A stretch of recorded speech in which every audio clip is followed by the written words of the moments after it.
Waikato.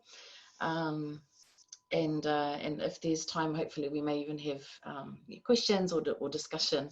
Unfortunately, because of the timing and the 3-year-old, I won't be able to stay with you on Zoom through the late night, but I will be hoping to join by Zoom over the next little while the conference goes on at the times that I am awake. So I'll start with this. The more we read poems from the other islands, the more we get a sense of belonging together. So wrote Pio Manoa, Indigenous Fijian poet and lawyer, in the first ever issue of Mana Review back in 1976. He wrote it in the opening paragraph of his essay, Singing in Their Genealogical Trees, South Pacific Poetry, that sits in a small yellow volume alongside some book reviews and 3 other foundational essays about Pacific literature by Subramani, Ken Arvidsson and Albert Wendt. The one by Wendt was called Towards a New Oceania and has been republished many, many times. This essay hasn't received quite as much attention, but it was in that first little package, that first little waka, that canoe that they sent out confidently in 1976 from Fiji. This essay was also on board. Manoa's essay is about the new published poetry just emerging in the Pacific region in the early 70s, and it reflects the synergies of movements for independence, the establishment of a regional university, and questions about the lingering colonial impacts in cultural, political, and economic Pacific worlds. He cites new poets from the Solomon Islands, from Vanuatu, Fiji, Tonga, and so on, while he describes what he describes as 3 phases of poetry that he observes in their work. At this point in the mid-1970s, of course, so many things are happening around the Indigenous and colonized worlds. And in the introduction to his essay, Manoa takes the time to think about specificity and localism and how this relates to these global conversations and perhaps global arts. Writing about the Pacific region, he says, these various nations are not so separated from each other as to bar all sense of community. In a time when people are quick at pointing out or emphasizing individual differences, we're becoming more and more aware of our common bonds. This does not mean that the poets now writing are consciously striving for a naive pan-Pacific unity. It simply means that the more we read poems from the other islands, the more we get a sense of belonging together. I really appreciate the way that Manoa thinks his way beyond reading texts for some kind of self-conscious or deliberate commentaries on regionalism. It's not like, oh, this person here did a nice poem where they like articulate my theory on how we're all just a region connected with each other. But he also thinks beyond the idea of reading texts alongside each other, just for the sake of kind of building up an understanding of what he calls these common bonds.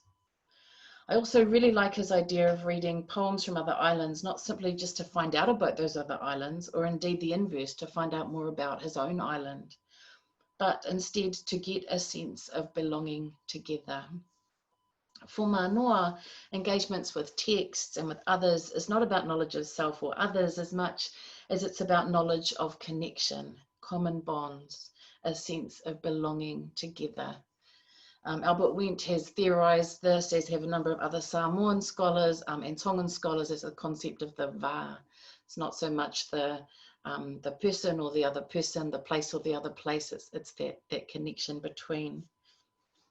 I want to spend some time this morning or this evening, depending on where we are, thinking about entanglements as common bonds, and in particular thinking about entanglements via the way we conceptualize belonging as whakapapa, often translated as genealogy in my own cultural context.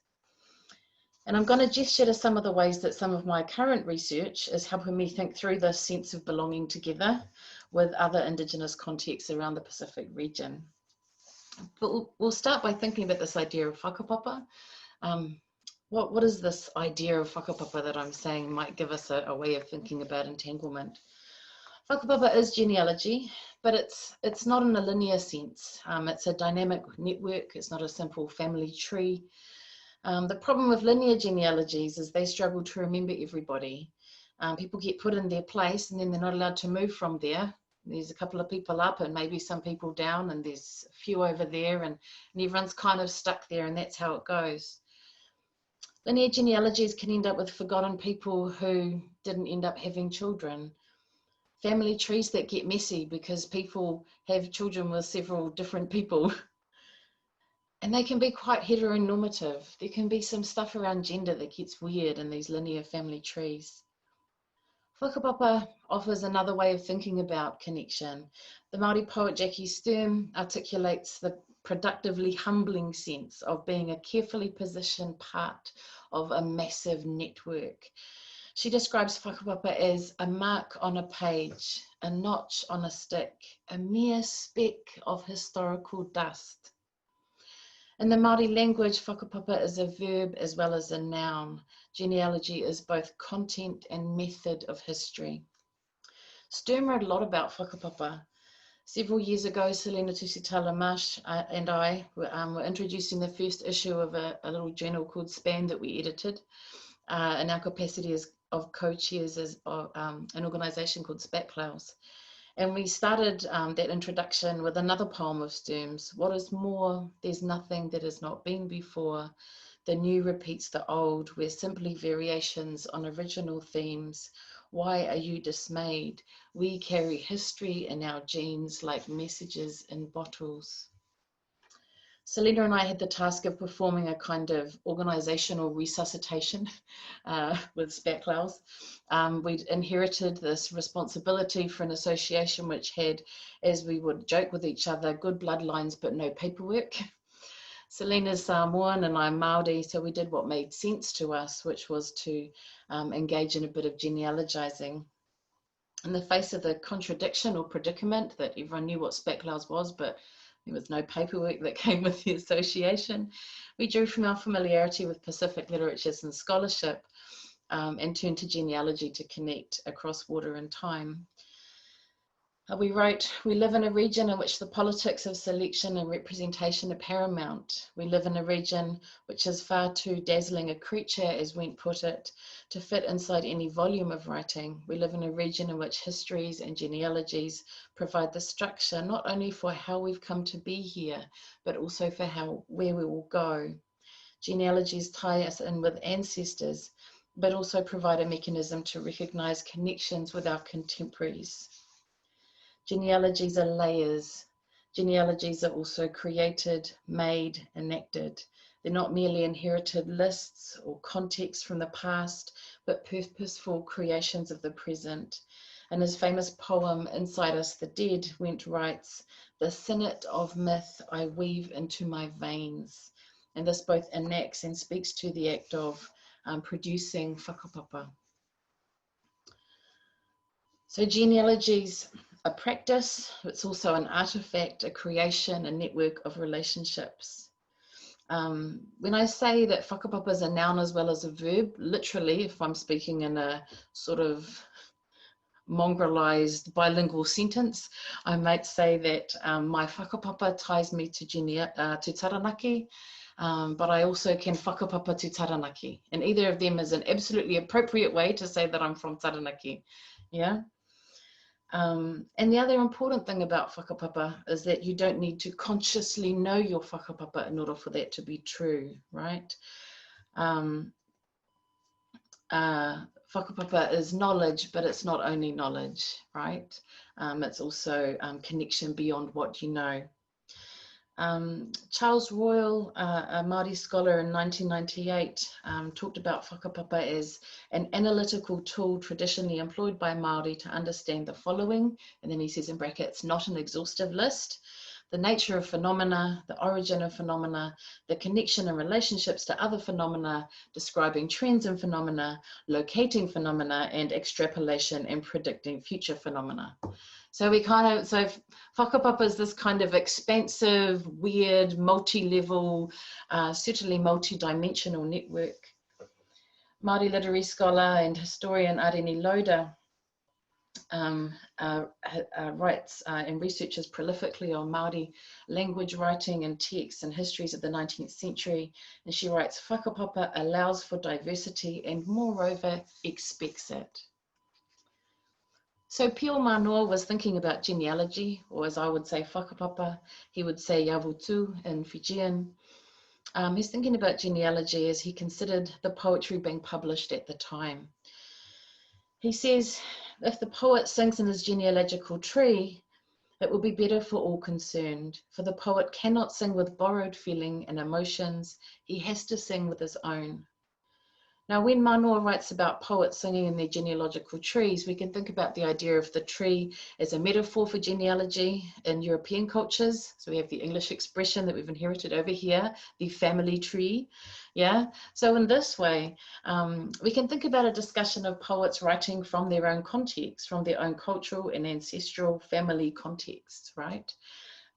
This notion of singing in your genealogical tree, right? Singing out of your own sort of family line, yeah? Contrasting borrowed feelings and emotions with the poet's own enables Manoa to trace the ways in which these emerging poets are negotiating new poetic and expressive forms, but they do so on their own terms. And furthermore, he doesn't just kind of observe what they're doing. He places a value, maybe it's a literary value, maybe it's a moral or political value, on the negotiation between the borrowed and the own. Because he says it will be better for all concerned, yeah, if poets would write out of their genealogical trees. He identifies the risk that importing a borrowed poetic form, a borrowed voice, as he describes it later, could risk losing one's own voice.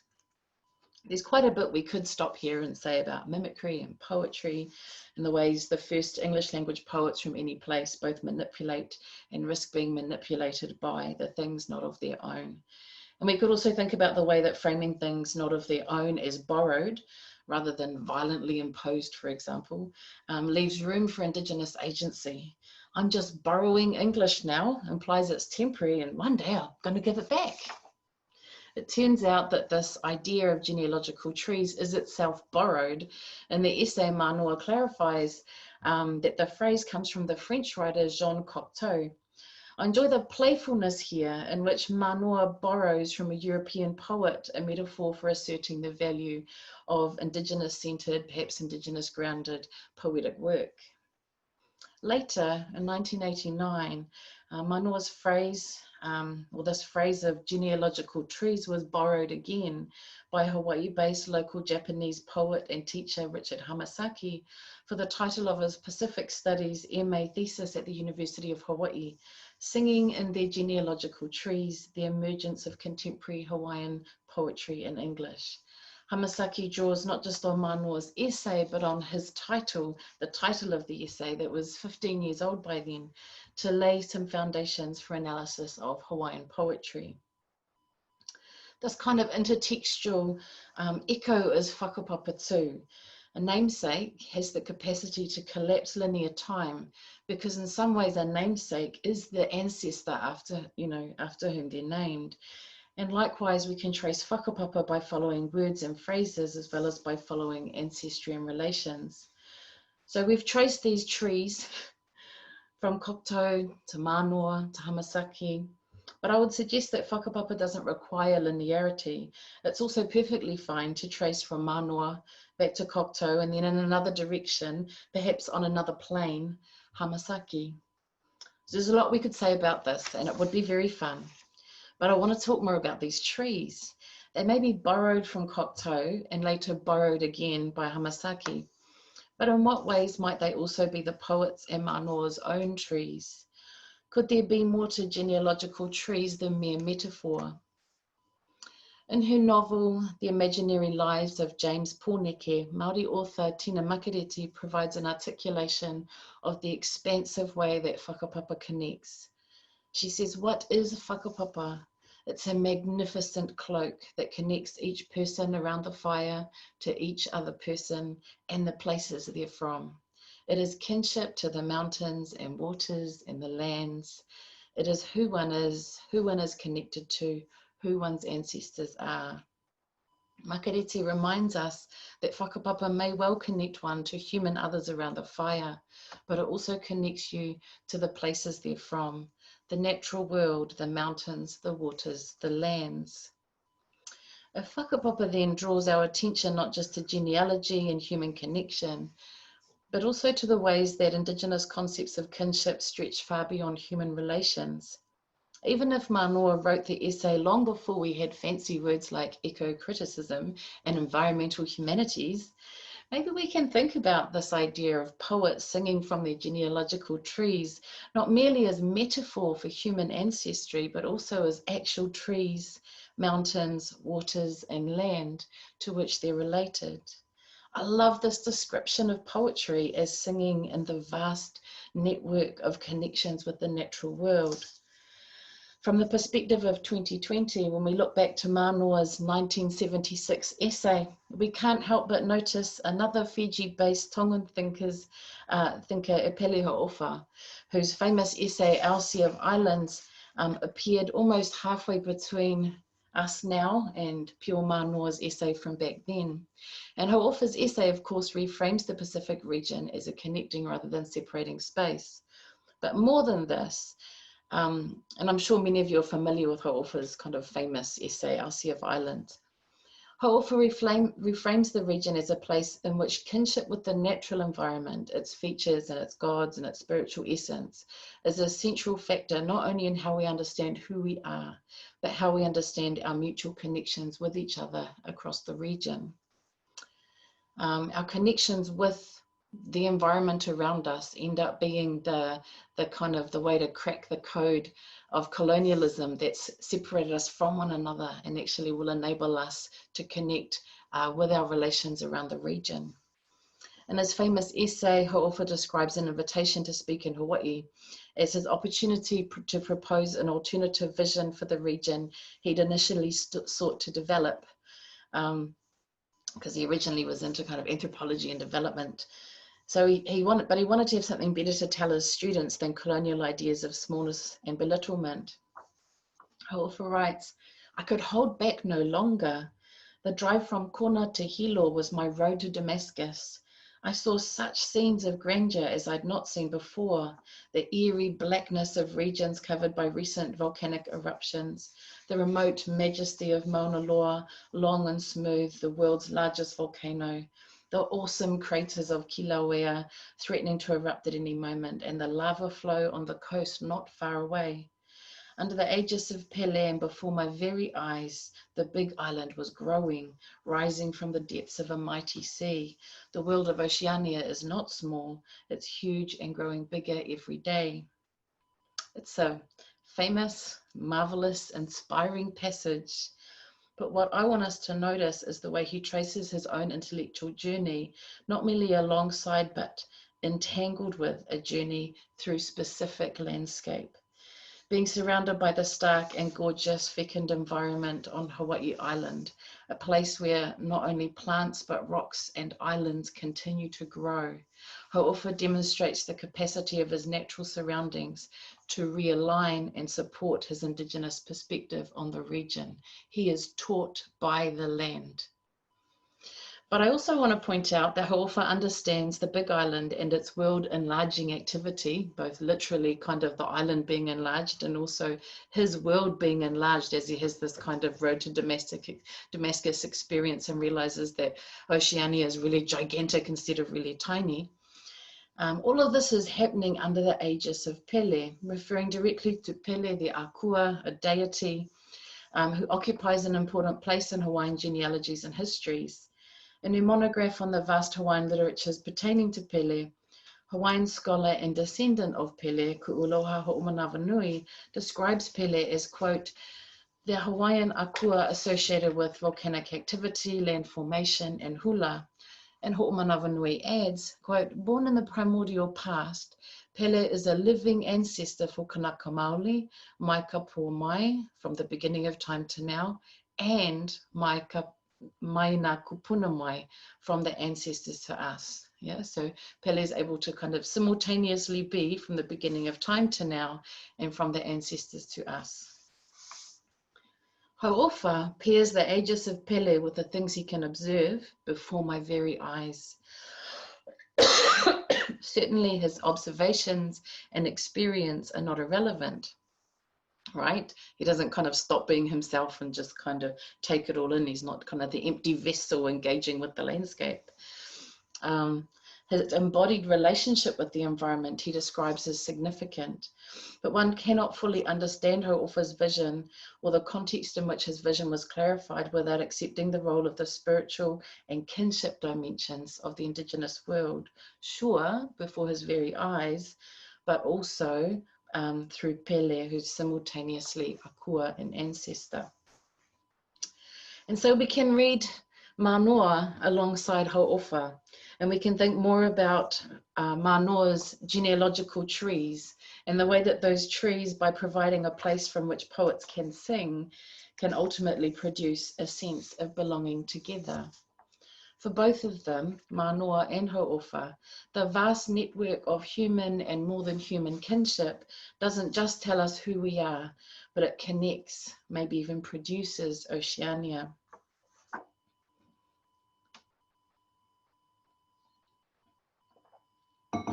Someone else has been thinking about genealogical trees. In a pivotal moment in Patricia Grace's first novel, Mutu Whenua, published in 1978, the central character, Linda, goes to her grandmother's house to insist she attend her wedding to a young white man she's met. The grandmother does not support the marriage at all, refuses to go to the wedding, and Linda responds by reciting her genealogy in two different directions, back in a direct line and out to include the branches of the family, ostensibly making the point to her grandmother that she's related to everyone and so needs to go outside the immediate region to find a partner, because all the other people around there are cousins. More broadly and deeply, Linda affirms by this recitation that she still remembers who she is and how she connects, and assures the grandmother the marriage will add to, rather than remove her from, the family network. This moment in the book is described in this way. Then I began to recite the old names to her, the ones from the wall and the ones from before then and the ones before that. It was strange to hear these old things in a new voice, my voice that had never sounded them before. And if I faltered here and there, my father and uncle joined in with me until I stopped. But that's only the trunk of the tree, I said. See, those trees keep popping back when you start looking for them, the length.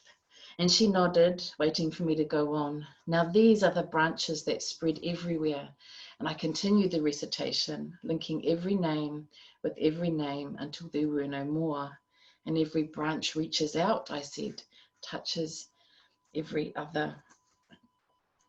In my current project, Writing the New World, that Portia mentioned, I'm interested in publications by Indigenous writers in this time period, with a focus on Aotearoa New Zealand, Australia, Fiji, and Hawaii.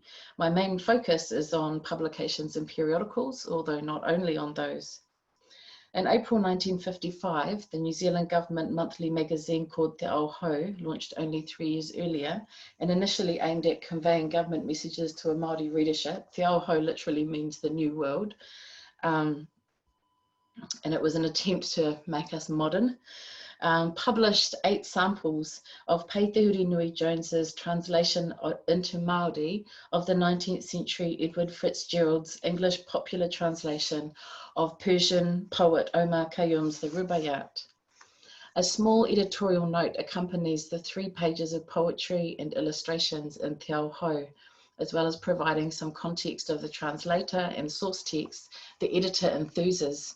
As a new departure in the use of the Māori language, this translation is of considerable interest. What was the new departure in the Māori language that was undertaken in this series of poems? It wasn't the first literary translation into the Māori language. That prize goes to Ropitini Kuruho. I don't know how many of you are good at transliterations, but Ropitini Kuruho is Māori for Robinson Crusoe, a translation that had been produced by, see when I say it, then you're like, oh, it kind of does sound like that. Just we don't have many letters over here, so everything kind of drops out and turns into T's and P's. It had been produced by Henry Tacey Kemp in the 1860s on commission from George Grey, an eclectic, warmongering and ethnographically obsessed governor of New Zealand colony, who thought the Defoe novel would be, quote, useful and interesting for a Māori readership. And the Rubaiyat also wasn't a departure for literary translation for this translator. Peitahuru Nui Jones, a prominent Maniapoto politician, historian and translator, had already translated 3 of Shakespeare's plays by the time he got into the Rubaiyat, Othello, The Merchant of Venice, and Julius Caesar. These translations were more popular at the time of their production than the translations of the Rubaiyat, and they've actually maintained some moderate renown since their first appearance. There's a really amazing feature film out there, The Māori Merchant of Venice, that was directed by the Māori director Don Selwyn. The play scripts themselves were republished last year by colleagues of mine here at the Faculty of Māori and Indigenous Studies. The editorial note next to Jones's translations explained that, quote, Omar Khayyam was a great Persian mathematician, astronomer, and poet of the 11th and 12th century, and notes that the source text for the Māori text here is, quote, the very famous English translation by Edward Fitzgerald, 5th edition. Although, as it turns out, these stanzas provided are in fact from the 2nd edition, but let's not worry about the details. The circulation of the Fitzgerald text to colonial New Zealand should be of no surprise. What is interesting about the translation is how it came to be part of Jones's own extensive library, and his decision to embark on a translation with a view to publication. As I mentioned, he published these in 1955, but it wasn't until 2 decades later in 1975 that he actually managed to bring this whole translation of all of the text into publication. In 1959, his papers are here at my home university because Ngāti Maniapoto was one of the tribes from very near here.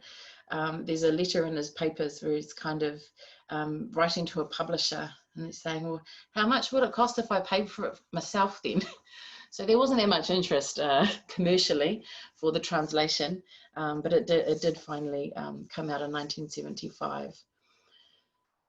So I'm interested when we think about this idea of entanglements and whakapapa, and we think about the idea of the legacy of the 18th and 19th centuries. I'm interested in thinking about how it was when we look back and across and through all of these different times.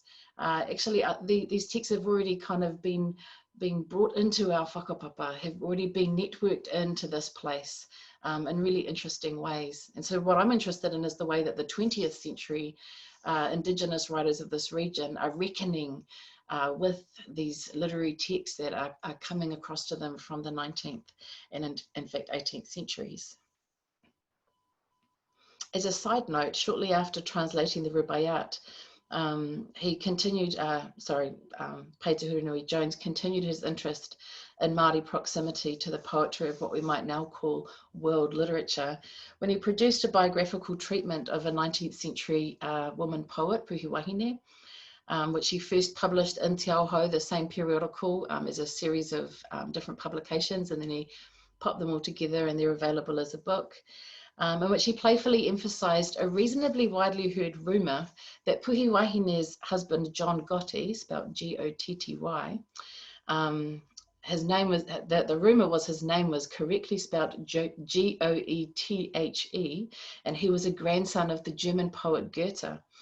And when I say that Jones does this playfully, he literally does it theatrically in the form of a dramatic Shakespearean scene in which he describes himself sitting at a desk and then comes the note, enter, ghost of Goethe. So a really kind of playful, interesting translator trying to grapple with actually all of these different kind of literary entanglements in the mid-20th century.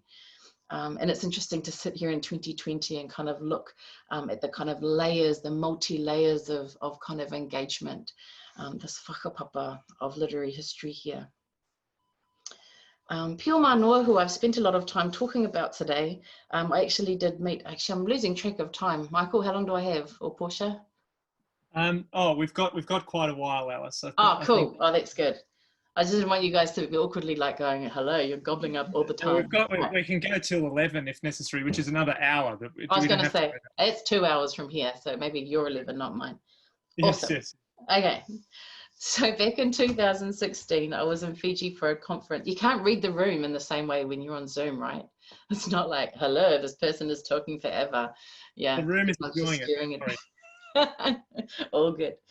So back in 2016, I was in Fiji for a conference. And because my husband's from Fiji, we had traveled together as a family. And at the conference, I met Pio Manua, and I was a little bit of a fangirl.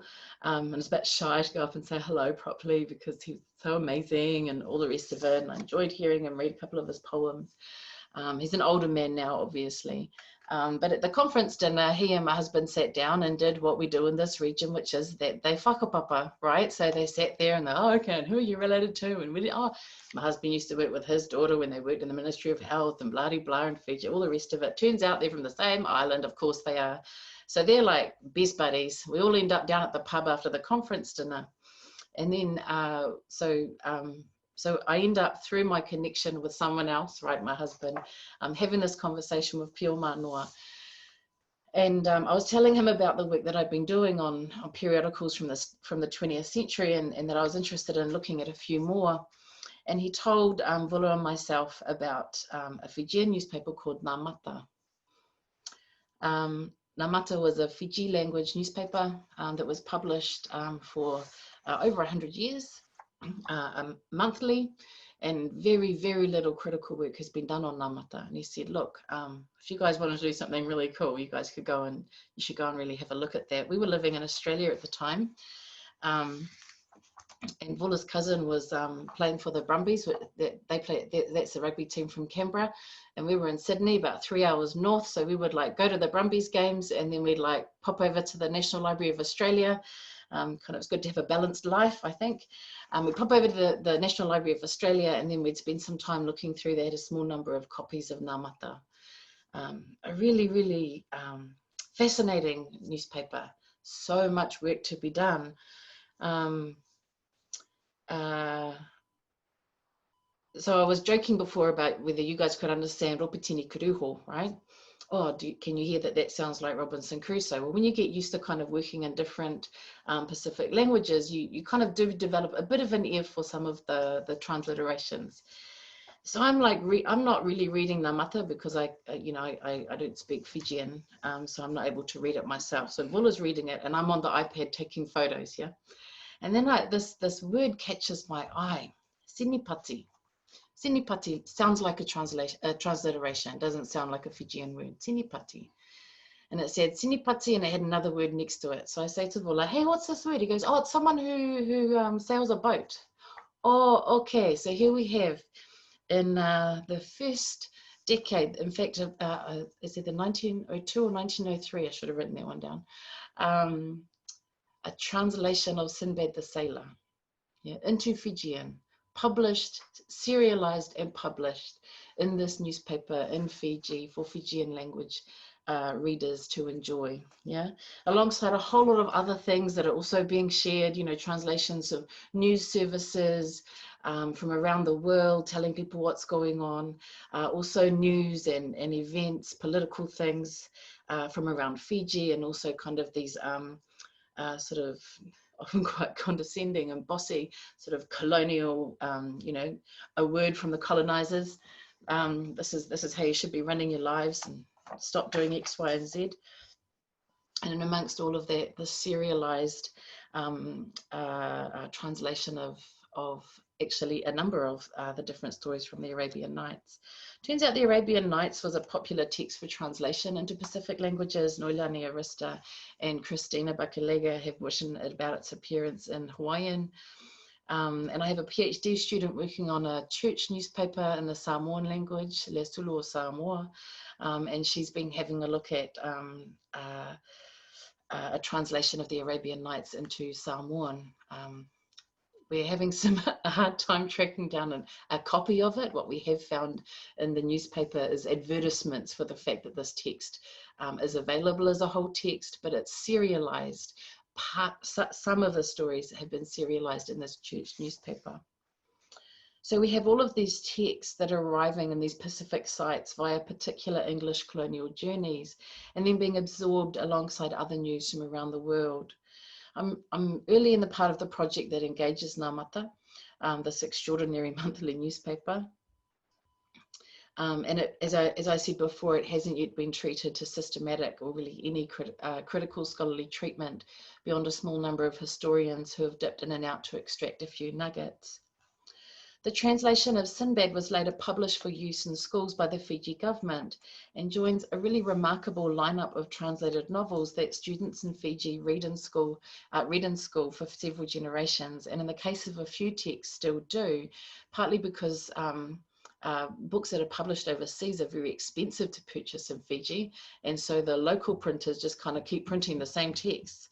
And as a consequence, Fiji readers can read translations into Fijian of novels including Robinson Crusoe, Marco Polo, the Jungle Book, Gulliver's Travels, Arthur and Lancelot, Kidnapped, King Solomon's Mines, Allan Quatermain, The Silver Chalice, and so on. The idea of novels that I think of as kind of classic, maybe kind of a bit ooey colonial texts being translated into Indigenous Pacific languages has really piqued my interest, and I'm now working with Samoan, Niuean and Fijian researchers to explore what's been turned out to be a truly surprising and maybe even mind-boggling range of such texts in a number of Pacific languages. I guess Manoa might ask us to consider the extent to which these novels from the 18th and 19th century in Europe that have come over via very kind of expected and familiar networks.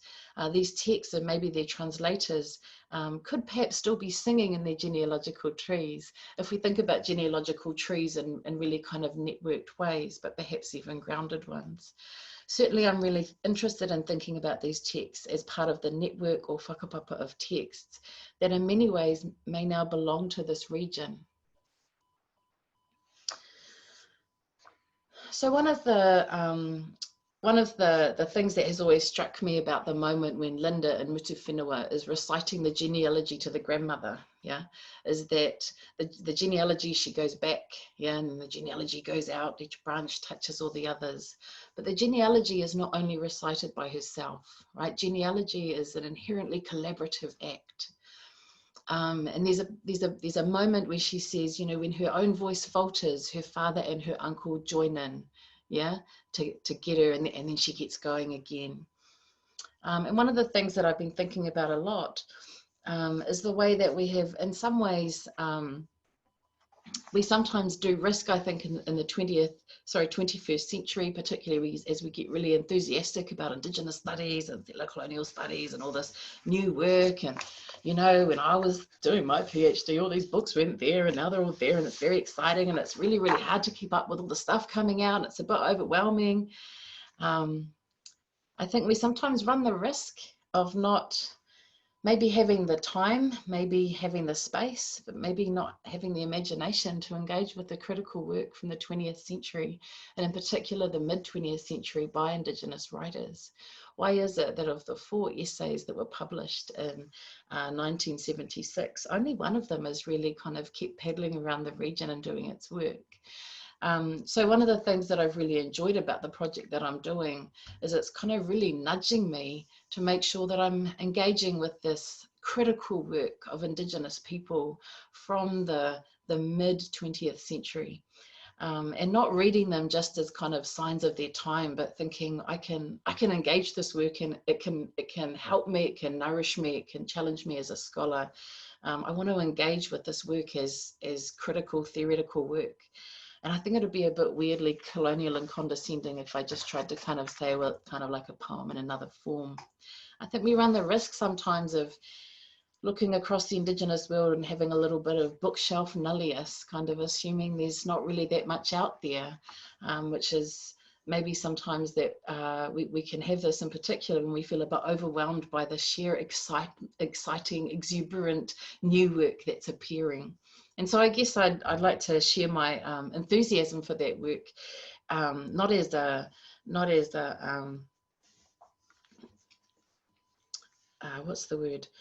not as even a challenge, but as more so an encouragement. If we think about this notion of whakapapa, provides us with a way of thinking about connections across time, but I think also connections between genres. Different kinds of texts are able to be connected to each other in different kinds of ways. And I think in literary studies and Indigenous studies, we have enough work out there that we're able to do these kind of complicated things. The more we read poems from the other islands, the more we get a sense of belonging together. So this makes sense for me when I'm talking in this part of the world. But you guys are in a different part of the world. What does it mean to be doing Indigenous studies where you are? Well, why is it that Linda recited her genealogy in the first place? It was for a purpose. We recite genealogies. We talk about those who came before. We talk about those we connected to. We talk about our non-human relations as a means to connect. The Entangled Modernities conference is taking place in the UK. And so I find myself as a Māori person sitting here in Aotearoa because of the way things have worked out with this year. And yet thinking about connections between myself and the UK. Perhaps one of the best known 19th century representations of a Māori individual in the UK is found in Macaulay's vision of a New Zealander looking at London. And she, the Roman Catholic Church that is, possibly there's theories on that, may still exist in undiminished vigour when some traveller from New Zealand shall, in the midst of a vast solitude, take his stand on a broken arch of London Bridge to sketch the ruins of St. Paul's. Macaulay's imagined future Māori visitor in its 1872 translation into a visual image is not completely unique, right? There's this whole kind of series of images from the period Julia Hell describes as the ruin gazer scenario, and David Skelton describes as tourists at the ruins. Writing about ruins of the future in the context of imperialism, Julia Hell describes Macaulay's particular vision of what she describes as the ruin gazer scenario's most ironic 19th century version, and argues that the imperial subject observes the colonized as he contemplates a scene of imperial ruin, while Macaulay and his metropolitan readers look at the Māori looking. In her analysis, she suggests there's this layering then of gazers. The scopic structure of the scenario, that is the constellation of subject and object looking gaze, is intriguing, while both of colonizer and colonized look at the ruins of empire. The true object of desire, this is according to her, in the scenario is the gaze itself, right? The scopic mastery exerted over the colonized. In the end, the imperial subject is still the one who was looking. In her discussion, Hell foregrounds the significance of the gaze in Macaulay's vision and the extent to which colonial relations exist outside of and yet also through language. And yet she also makes visible the trap of representation. Presence on the page or in the painting is not the same as agency. The Māori person looking at the ruins of London is not a revolutionary or eschatological vision, which centres Indigenous perspectives on empire, as much, of course, as it's a vision of Europeanness and perhaps Catholicism in relation to itself. After all, the relation between the imperial subject and the imperial object aren't disrupted. Regrettable though it may be, the Māori looking is only ever an object, a symbol, a placeholder in this configuration.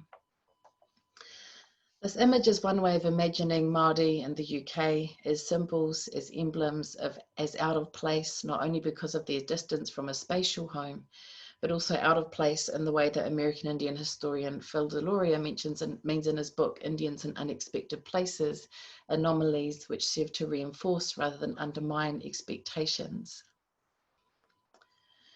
So when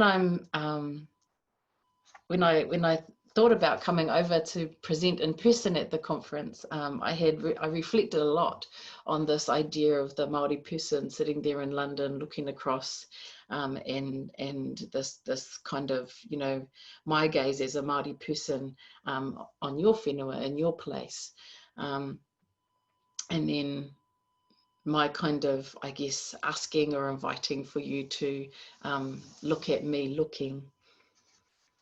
The project from which my work on, the project that took me to even finding out a lot about this particular representation of Māori in London, came out of my interest in trying to find the earliest Māori writer. And it's the kind of thing you try and do for your students, eh? You're like, oh, let me tell you the history of Māori writing. And they're like, who's the first one? And you're like, I don't really know that. I might have to go and do a whole research project on that over many years. Because of course we know the first one that published or whatever, but who are the actual first writers?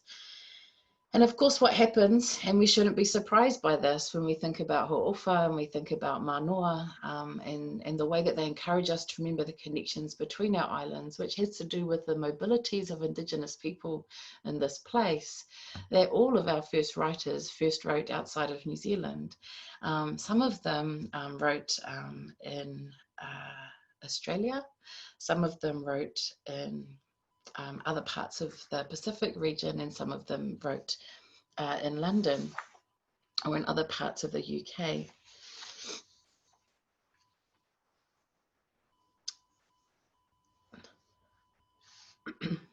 Macaulay's New Zealander on the Bridge makes sense only as long as the New Zealander occupies a mutually exclusive category from London, right? The New Zealander on the Bridge is a visitor, a tourist, yeah, standing in for elsewhere. And what I became interested in was another kind of Māori engagement with the UK and with writing. I became interested in Māori people who weren't just kind of symbols of something, but actual Māoris who were actually in London and actually did some writing, yeah. And one of those was a young man called Titiri, who wrote this really gorgeous letter in English, which starts off, "My dear girl, Marianne." He was a young man who in 1818 wrote back to a girl that he'd met in the English countryside. And it's a letter that he's writing back to her. It's a little bit of a cute love letter. And he describes his experiences in London before he's about to get on the boat and return back to New Zealand. And one of the things that he describes in this letter that my students love seeing and kind of thinking about is this little trip where he gets to see some zoo animals, and he describes some zoo animals.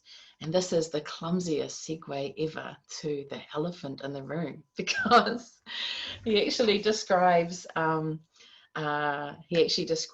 elephant. And it's interesting for me to think about, you know, how do you describe that?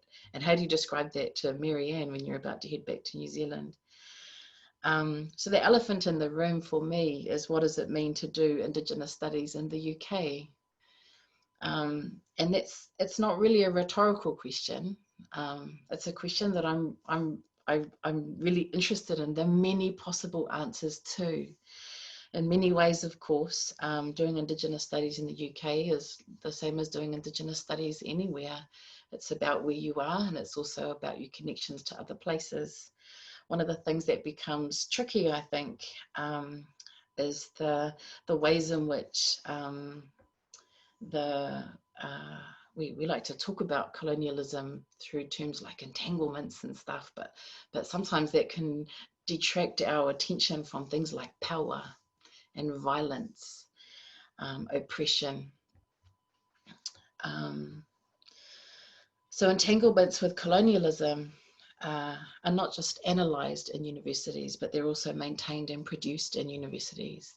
And I suppose for me, the question that we all ask in Indigenous studies, wherever we are, is not just the ways in which we bring to the centre of everything that we do Indigenous perspectives. I think Indigenous studies is the thing that says, what would the story look like if Indigenous people were at the centre of it? But we also reckon continuously with the way in which colonialism continues to assert itself through all of our respective universities, which I guess brings me to the way that colonialism is asserting itself in this university. So the University of Waikato is a reasonably small university in New Zealand. It's not one of the kind of original ones. A number of universities were developed in Australia and New Zealand that are kind of around the 50th birthday mark, and Waikato was one of them. The University of Waikato has always been identified as a university that has a lot of strength in Māori. We are very close to the kingitanga, so the currently the Kingi Tuheitia, the Māori king, is here, or just up the road. When the university was first established, it was his mother, the Queen, who was just up the road. So a very close connection to an important centre of Māoridom, or particular parts of Māoridom, a tribally very unique area. And our student body here is around 25% Māori, and around, depending on who's counting, around 6, 7, 8% Pacific, which means about a third of the students on campus are Indigenous to this region, and about a quarter are Indigenous to these islands here, Aotearoa. For that reason, often it's also the faculty that I'm in is the kind of current institutional configuration of what was, of course, a school, before that a department, which has been well known for teaching the Māori language. It's known as a place which has always had a strength in Māori language and culture. In the last few years, there's been more and more of a turn to Indigenous studies. And just as you guys are thinking about what does it mean to do Indigenous studies there, that's a reckoning that we have also in this part of the world, particularly because, of course, there's a difference between Māori studies and Indigenous studies in so many different ways, and in ways that we only kind of continually kind of think about and understand as we go on. The Faculty of Māori and Indigenous Studies has only been called that for about maybe 4 years now. So it's still quite new. Before it was the School of Māori and Pacific Development. And our new curriculum here, which is in Māori and Indigenous Studies and Pacific and Indigenous Studies, as well as the Māori language, has only recently, as in the last 5 years, had such a strong international character.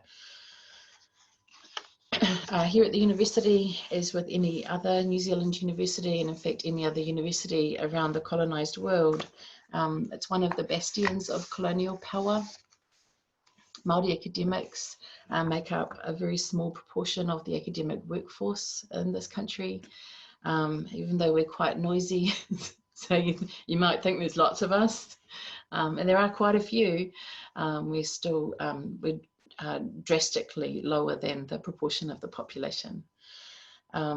So in May this year, just to give a bit of context about what's happening here, in May this year, a small group of senior Māori academics from the university sent a letter to the Secretary of Education here in New Zealand under protected disclosure.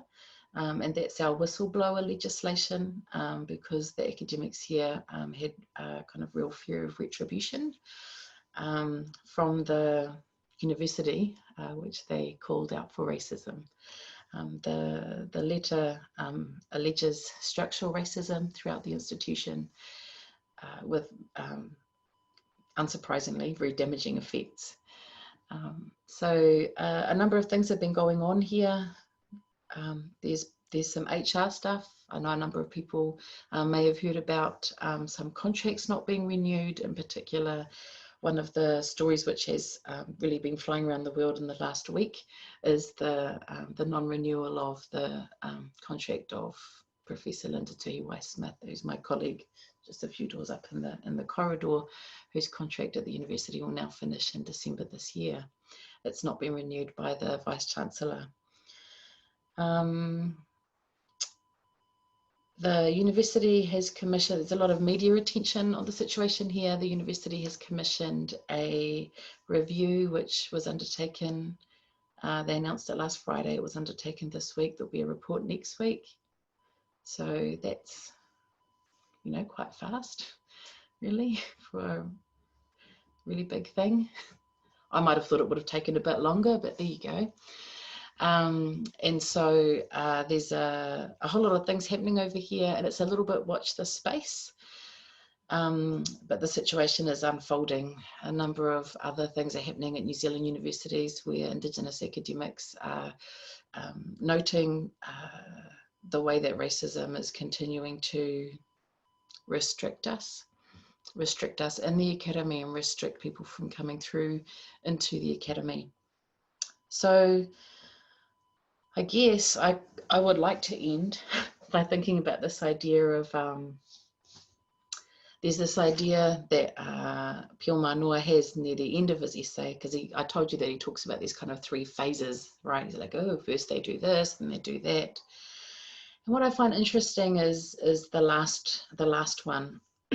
He talks about the poets, after they've kind of done some stuff about thinking about what it is to be me, and they do some stuff thinking about what it is to be connected with or relating with European culture. Then he says there's this 3rd phase. He says where the culprits, the focus of the poet's criticism, are their own countrymen, the people who legislate, the people who have influence and live in affluence at the cost of the ordinary people. They speak with borrowed voices and perpetrate borrowed vices and create social and economic injustices. So the critique from the poets is now being echoed by critique from academics. And just as I invite you to join us in the scholarly work that we're doing in this part of the world, I do also invite and humbly ask that you would also feel aligned with the political work that we're trying to do in the institutions here, so that we can do the thing that Pio Manoa talks about, which is connecting, which is getting a sense of belonging together. Kia ora. Thank you so much, Alice. Normally there would be resounding applause, so I'm going to do the applause now. I did tell my husband I was expecting a standing ovation. He was like, "What am I going to do?" I'm like, "You can play on your phone and then you can clap for me at the end, because it's probably going to be quite quiet." It's very strange. A little bit. Say, but you have read the room wonderfully despite not being able to see any of us, so thank you so much for that. And thank you also for explaining as best you can what's happening at your university. Like, I think everybody is watching that space now, you know, the world over, I think. And I know that Michael and Lara mentioned that they would be circulating the open letter for people to read. And I know that many people here would want to ally or align themselves with the political issues that you mentioned. Just to speak a little bit about your paper and to thank you for that other side of your talk as well. I'm not sure if I'm actually going to be using Whakapapa correctly now, but your paper itself seemed to me like a genealogical tree of Pacific scholarship and literary history and connections between ideas, people and places within the Pacific region, and the ways in which your essay connected things up. Showed and traced the connections was absolutely outstanding. Thank you very, very much. I'm going to invite people to write down questions or just indicate that they want to ask a question in the Zoom chat now. I see a few in there already. And then what I'll do is I'll let people know to ask a question in the order that they're coming in.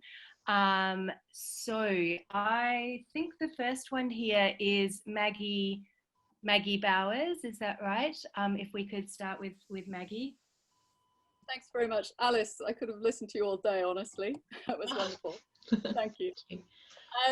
I've got a few things. Firstly, much solidarity to you there. A different scenario, but we're being cut in half as a department on the basis of a politicized restructuring where I am.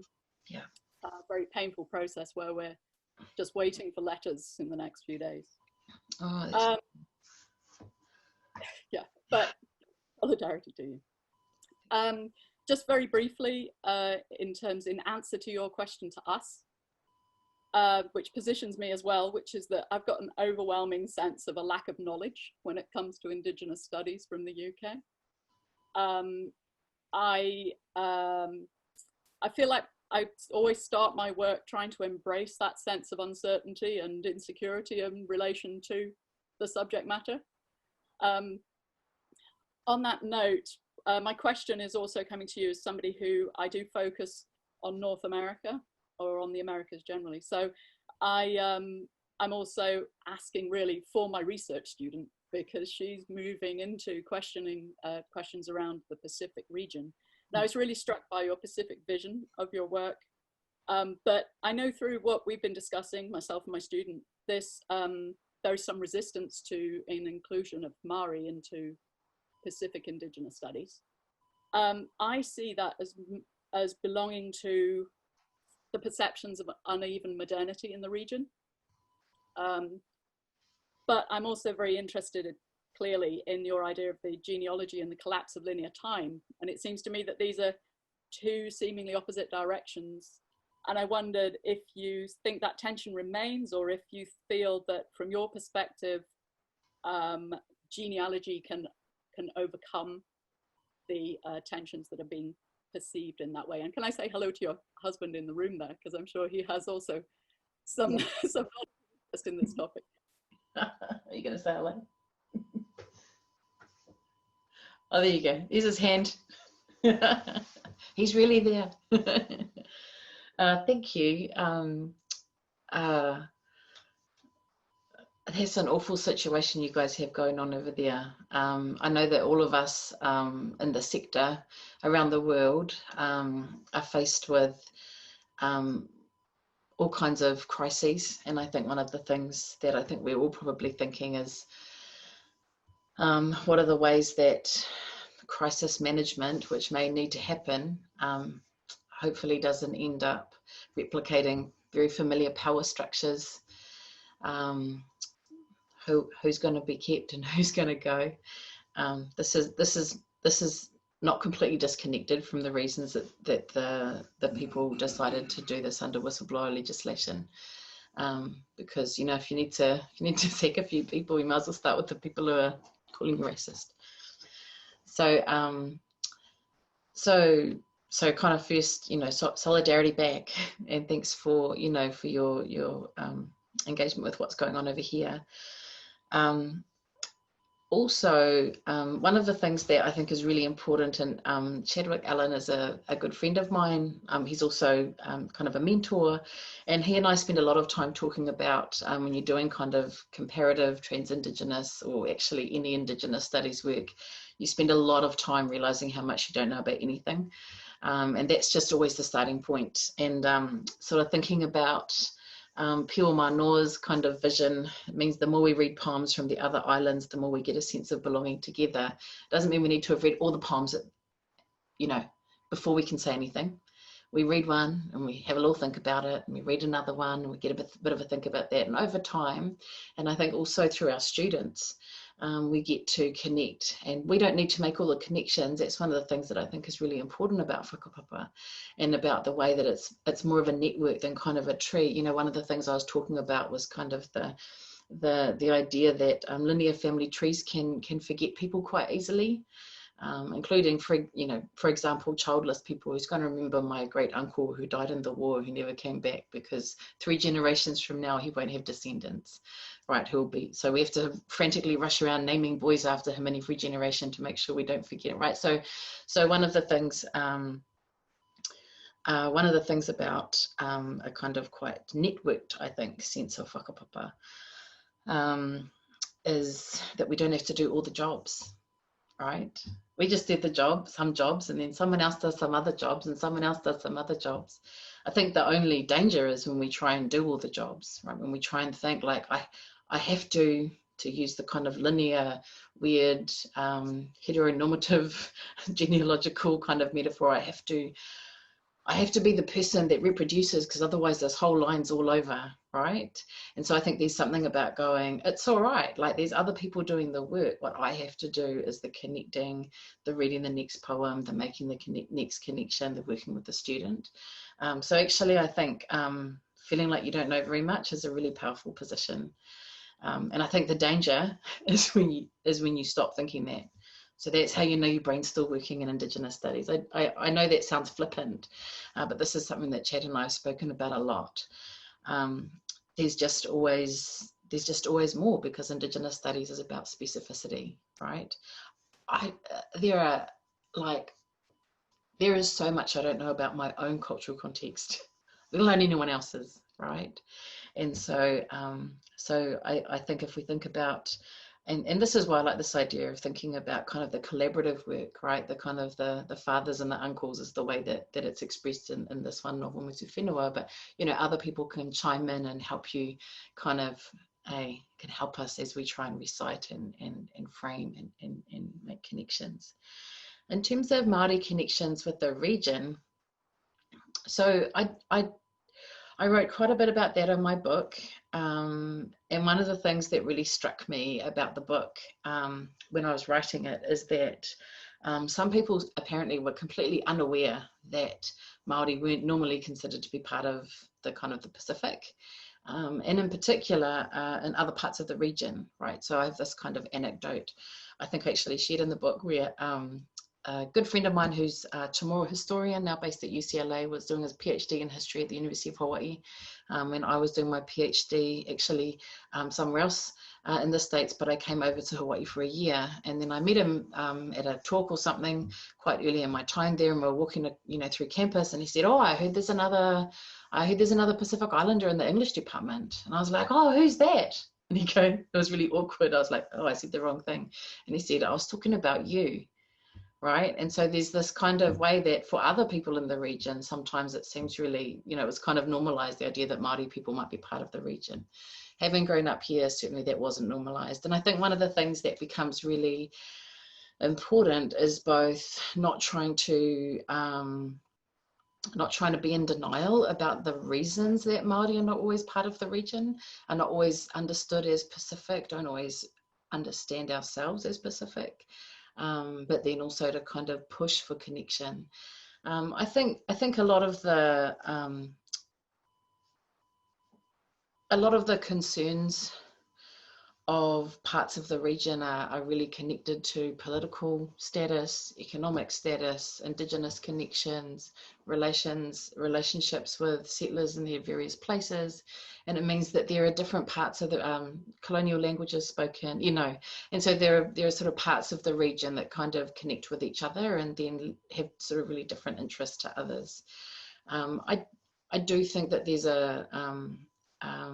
it's not really a class analysis, but a kind of first world analysis. So Māori and Hawaiians love each other. We're like always flying to each other's countries except this year, right? We're like, oh, Hawaiians, my long lost cousins, which is hilarious because New Zealand and Hawaii is about as far away as it's possible to get in the region before you've run out of region. You're in Antarctica or Alaska, right? If you keep going, yeah? So why is it that we love Hawaiians, our cousins? And what about all the cousins that we fly over when we're going there?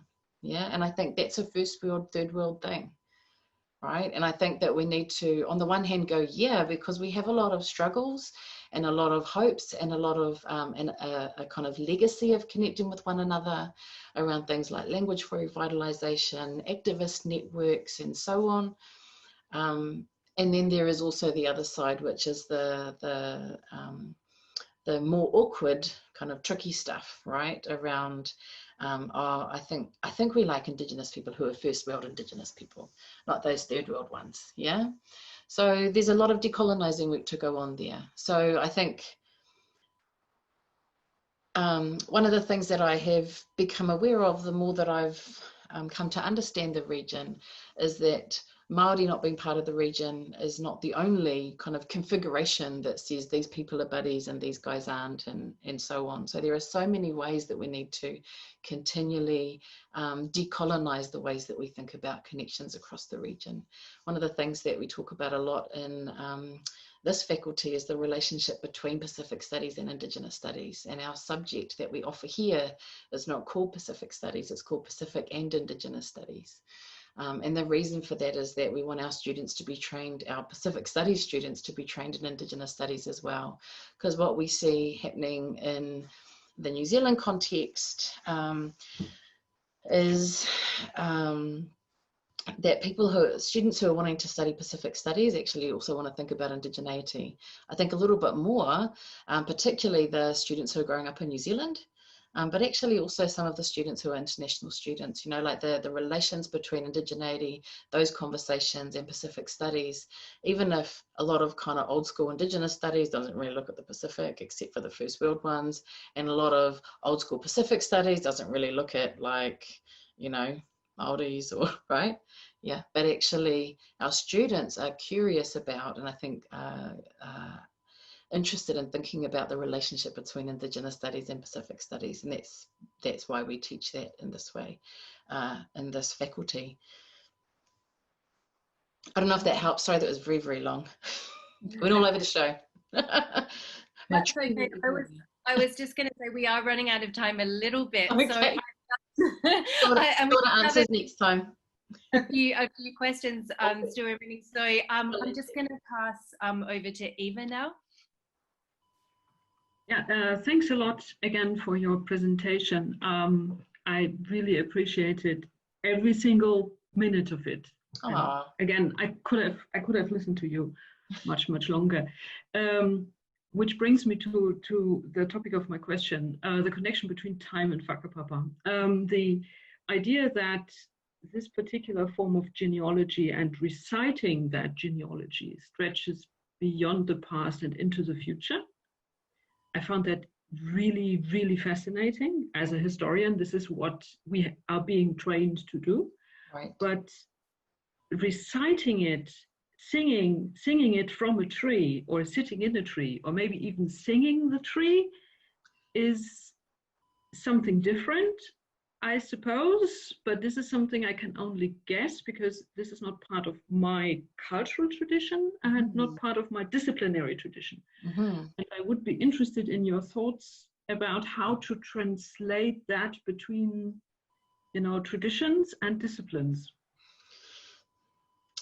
Well, just as well, I can only answer my questions in 2 minutes now. So yes, I know. Very That's unfair, a hard one. I'll try. Yeah. So I'm really curious about that too. So I have spent a little bit of time thinking about the way that one of the, as many of you who are multilingual know, we can sometimes end up with, for sort of stock translations for words, and then the word can end up taking on kind of a little bit of that translation, particularly when the languages have a power relationship, right? And so I think sometimes we've ended up saying Whakapapa means genealogy, to the extent that it's taken on the kind of freight or framing of genealogy in the Western sense, in terms of kind of it's here and then back, right? And one of the things that I've enjoyed thinking about is the capacity for really decolonizing some of the ways that we think about Whakapapa, in particular thinking about Whakapapa being about relations between now, the future, the past, but also the decolonizing bit is when we don't go, it's the future and the past, but we go, it's those that just thinking everything's happening on that plane is already, it's all over when you think that it's all just, right, that single linear plane and being, combined. So I think it's a really good question. I do think that some of the work others are doing, and some of the thinking that I'm interested in doing about literary text, some of the stuff that seems to be grappling with this stuff in interesting ways is the ones where we actually understand the collapsing of space and time, or the different relationship between space and time, right? And so when we think about the genealogical tree, we think about the tree kind of having that space of the tree, the space of land, the place of the mountain, having a really different relationship to time. And so sometimes I think when we're trying to decolonize or think differently about the relations of kind of pasts and futures and whatever, kind of taking a step into spatiality can actually, I think, give us another way to think about temporality. But this is hard work. I'm deeply, deeply colonized. And so this is a work in progress for myself as well. But I do think this idea of going, what does it mean if the genealogical tree is an actual tree, and what if that is also something that the person singing from it is related to, right? So the genealogy is both kind of space, place, position, as well as recitation.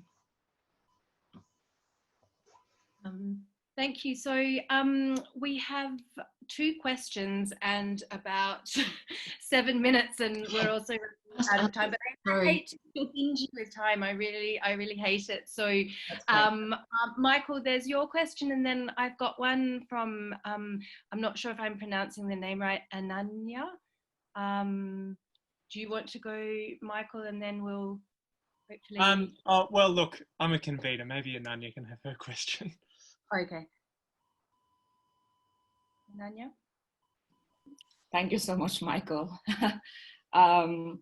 Thank you so much for your talk. That was really enlightening. And thank you so much. I'm really interested in literary history. And I was really keen about the idea of genealogy that you told, and especially because I'm at the English faculty here, and because there is no Indigenous studies or Indigenous studies as methodology. So what happens while reading text and poems is it gets interpreted as textual reading, removed from its historical and social context. So because I'm working with text from India, I often try to think whether there are theories that can, from other Indigenous contexts, that can help read these texts. So my question is that, can Whakapapa and similar genealogies, when we use that as methodology for using, for reading other Indigenous texts, do you think that kind of diminishes the specificity of Whakapapa, or do you think that it is productive to be using similar methodologies to read other texts? Can you say what you mean by diminishes? Like, how would it diminish Whakapapa? Is it kind of taking it out of context, or? Yes, yeah. By reducing the specificity of the particular, because the epistemology is connected there might be separate from how it is in India, in specific communities, for example. Absolutely. I think this is always the risk. And I think this is kind of part of the thing we were talking about before in terms of sort of the humility that you end up having, right, whenever you're working with Indigenous, histories or texts or whatever, the many things you're aware of that you don't know. I think there's a difference between when you're engaging something from the knowledge connected to your own cultural tradition, from your own heritage. I think there's a kind of, there's a way that it becomes, there's a different kind of work that can happen. And I think that's partly it's when it's from your own tradition, I understand there are lots of other Māori people out there who understand what Whakapapa is. Many of them have a more complicated, complex idea of Whakapapa. People who are fully bilingual, fully proficient in the reo, understand Whakapapa in different ways. To that extent, I think that my use of the term, I hope, is an extension of something which is robust on its own terms, right, and that is kind of collectively understood. I think the danger actually is when we end up using Indigenous concepts from cultures that we're not connected to through genealogy, right? So this is kind of where genealogy has all of these different connections. I think, again, maybe to get back to Pio Manoa's idea, what we can think about is the connections that we do have with that particular place. That's what I was trying to do when I was trying to think about, my connection with the UK being through that, the Māori on the bridge, sketching the ruins. Yeah, but I think, to be frank, I think this is one of the things that we think about a lot in Indigenous studies, right, in Indigenous literary studies.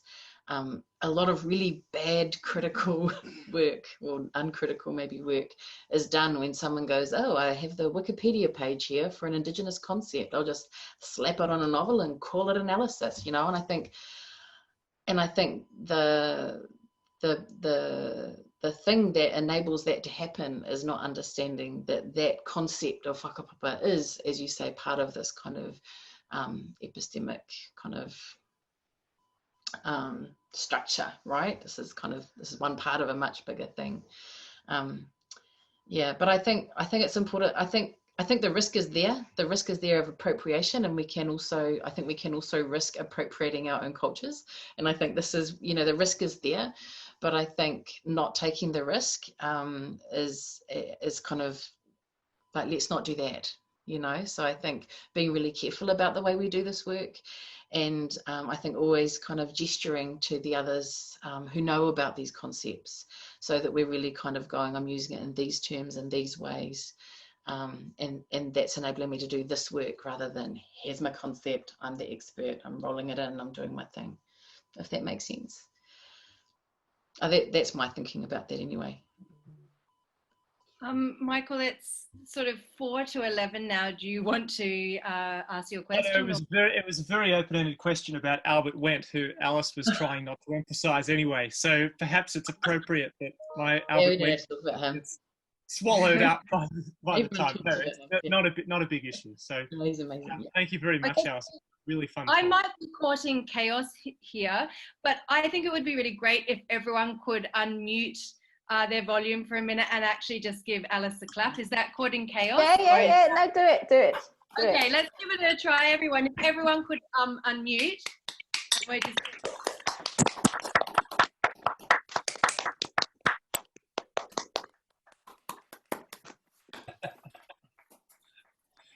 Thank you. It's impossible to tell from our end.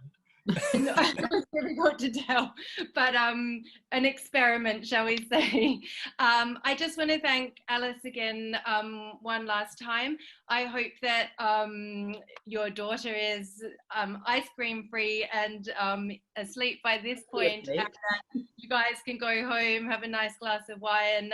We're so grateful to both you and your husband, and I'll pass on to David now to maybe tell us what's next, if we're having a short break, or what the schedule will be. I should probably let Lara or Margaret. I believe it's a coffee break, is it not? Yes, yeah, it's a coffee break now for about 20 minutes. So I'm going to go and make myself a coffee, and those who are in the lightning talks panel afterwards, I'll be back in just a few minutes on the chat to deal with any logistical issues. So yes, thanks again, Alice, and thank you everyone else. Yeah, thank you so much. Kia ora.